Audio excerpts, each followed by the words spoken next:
Oke, selamat pagi teman-teman semua. Nah, pada video kali ini saya akan menjelaskan gambaran besar mengenai ilmu komputer. Nah, di sini saya akan membahas topik pengenalan ilmu komputer.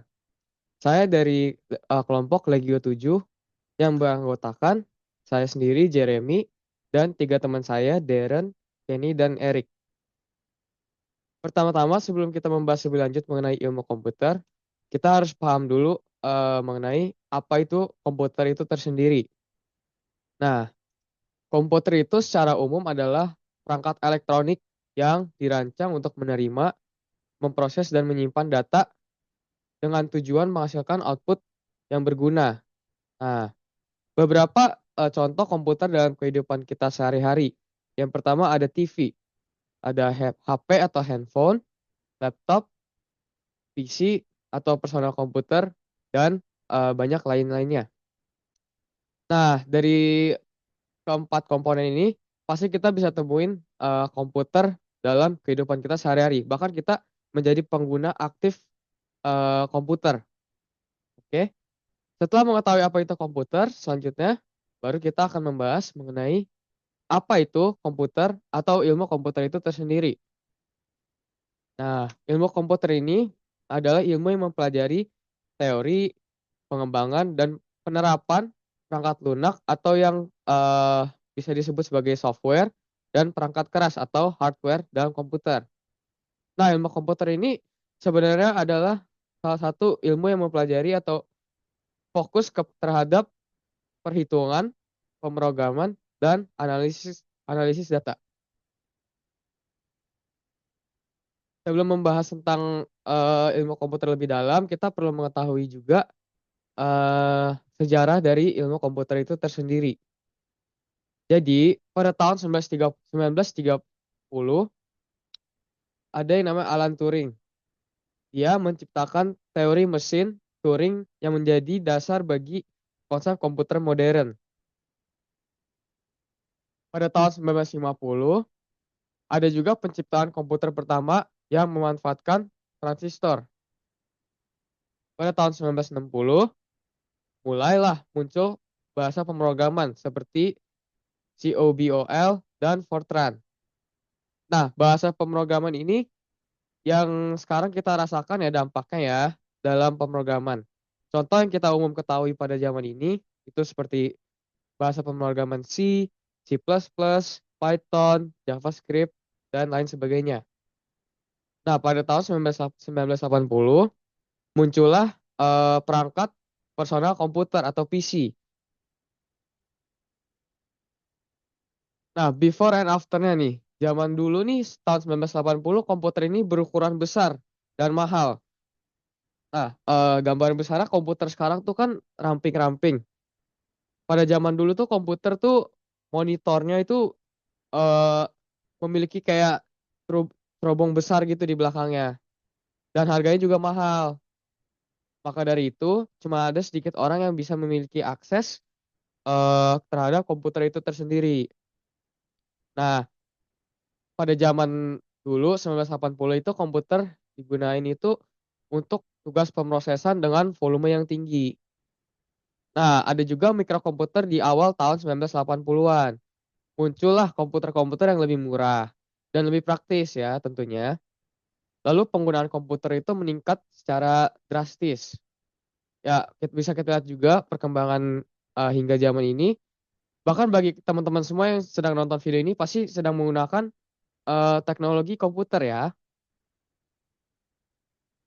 Selanjutnya ada juga bidang-bidang dalam ilmu komputer. Nah, apa aja sih bidang utama yang dipelajari dalam ilmu komputer? Yang pertama itu ada algoritma. Apa itu algoritma? Jadi algoritma itu adalah cara bagaimana komputer menyelesaikan masalah dengan suatu instruksi.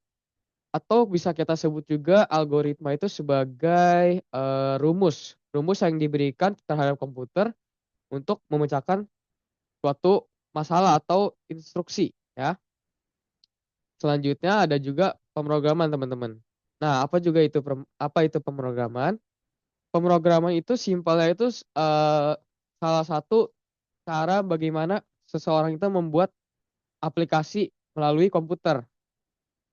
Jadi pemrograman itu pembuatan aplikasi dan perangkat lunak yang menggunakan bahasa komputer. Nah, contoh-contoh pemrograman yang sudah dihasilkan itu bisa berupa aplikasi seperti aplikasi sosial media, bisa berupa software yang kita gunakan zaman sekarang ini seperti Microsoft atau Windows, Android, iOS, dan sebagainya. Selanjutnya juga ada bidang ilmu komputer mengenai jaringan komputer. Nah, jaringan komputer itu apa sih? Jaringan komputer itu konektivitas antara komputer dalam suatu jaringan. Nah, yang terakhir juga nih adalah yang pada zaman ini tuh sering dibahas juga ya, menjadi hot topic pada masa ini ya, yaitu kecerdasan buatan atau AI. Sebenarnya AI itu ada di mana-mana, cuman contoh utama atau contoh umum yang umum dikenali oleh orang itu adalah salah satu contohnya ChatGPT yang biasa digunakan itu prosesnya sama aja dengan kita bertanya kepada manusia. Jadi kecerdasan buatan itu adalah salah satu simulasi proses kecerdasan manusia yang dilakukan oleh komputer atau suatu mesin. Selanjutnya saya akan membahas bidang pekerjaan yang dihasilkan oleh ilmu komputer. Nah, pertama-tama itu adalah pengembangan perangkat lunak atau software development. Yang udah saya singgung tadi, software development itu bisa berupa seperti Microsoft, Windows, iOS, dan lain sebagainya. Lalu, keamanan cyber atau cyber security. Nah, cyber security ini bekerja dalam bidang keamanan pada suatu sistem komputer. Pastinya dalam kehidupan sehari-hari kita sering melihat ya, kayak seperti di mall, itu pasti ada satpamnya atau seksi keamanannya. Sama dengan komputer, pasti juga ada keamanan cyber yang bekerja dalam melindungi suatu sistem komputer dalam serangan-serangan cyber. Lalu selanjutnya adalah jaringan dan sistem terdistribusi atau networking and data science. Jadi networking dan data science ini mengkaji bagaimana komputer terhubung dalam jaringan global seperti contohnya yang kita tahu itu sebagai internet. Yang terakhir ada bidang pekerjaan yang bekerja pada bidang kecerdasan buatan atau artificial intelligence. Nah, pekerjaan apa sih yang dilakukan oleh seorang yang bekerja di bidang AI? Jadi mereka itu bekerja untuk mengembangkan sistem yang bisa belajar dan mengambil keputusan secara mandiri atau yang kita tahu sebagai deep learning. Jadi suatu sistem komputer diberikan banyak pelatihan dari seseorang menggunakan algoritma ya tentunya sehingga sistem atau AI tersebut bisa mempelajari latihan-latihan yang diberikan yang pada akhirnya bisa membuat keputusan secara mandiri. Nah, contoh pengaplikasian ilmu komputer dalam eh, bidang pekerjaan yang sudah saya sebutkan tadi ya. Yang pertama itu sistem operasi atau yang udah saya singgung juga. Contohnya itu adalah Windows, Mac OS, Linux, Android, iOS, dan lain-lain. Nah, ini yang dihasilkan dari software development ya, seperti Windows, Mac OS, dan Linux. Untuk yang pemrograman, di sini juga menghasilkan sebuah aplikasi mobile, seperti contohnya WhatsApp, Instagram, Gojek, Tokopedia, dan lain-lain. Nah, mereka itu fokusnya pada bidang pembuatan aplikasi yang pastinya teman-teman semua tuh pakai ya pada apalagi masa masa ini ya. Aplikasi-aplikasi seperti WhatsApp, Instagram, Gojek, Tokopedia, dan lain sebagainya. Ada juga bidang yang fokus kepada entertainment atau hiburan. Contohnya ini ada permainan video atau video games. Nah, pastinya teman-teman semua ada yang main games dong. Kayak contohnya Minecraft, FIFA, Mobile Legends, dan lain-lain. Selanjutnya adalah teknologi internet. Contohnya itu adalah mesin pencarian seperti Google, e-commerce, bahkan aplikasi streaming seperti Netflix yang memanfaatkan teknologi internet.